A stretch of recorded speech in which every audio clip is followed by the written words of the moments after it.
In this particular question, a ball is horizontally projected with a speed v from top of a plane inclined at an angle of 45 degree with the horizontal.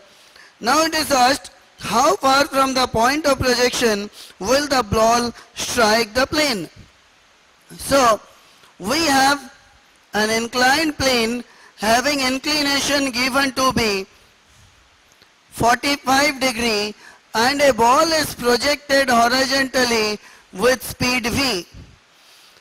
On this inclined plane, if we consider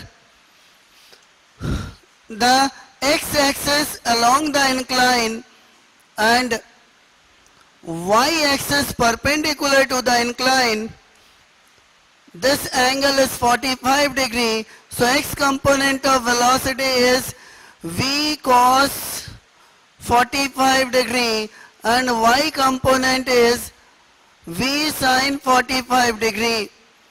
Gravitational acceleration is vertically downward. So along the incline and perpendicular to the incline, the components of acceleration is g sin 45 and g cos 45 degree respectively.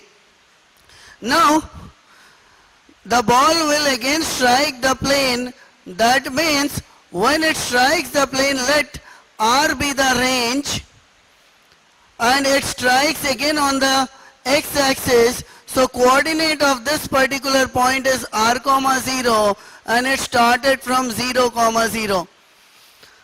So from the equation s equal to ut plus half at square, we can write for y component 0 is equal to v sin 45 degree into t minus half into g cos 45 into t square. As sin 45 and cos 45 has same value, it could be removed. T is also cancelled. So we have the time of flight is equal to 2v by g. So within this time of flight, the particle moves along x-axis with initial speed v cos 45 and acceleration g sin 45. So here from we can write r is equal to v cos 45 into t plus half g sin 45 into t square.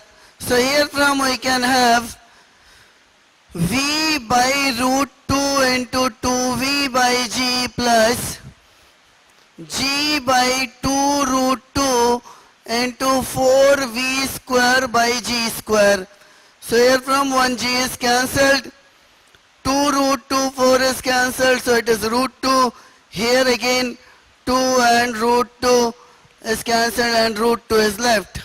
So here from we have root 2 v square by g plus root 2 v square by g or 2 root 2 v square by g is the range of the particle along the incline. So the correct option is D.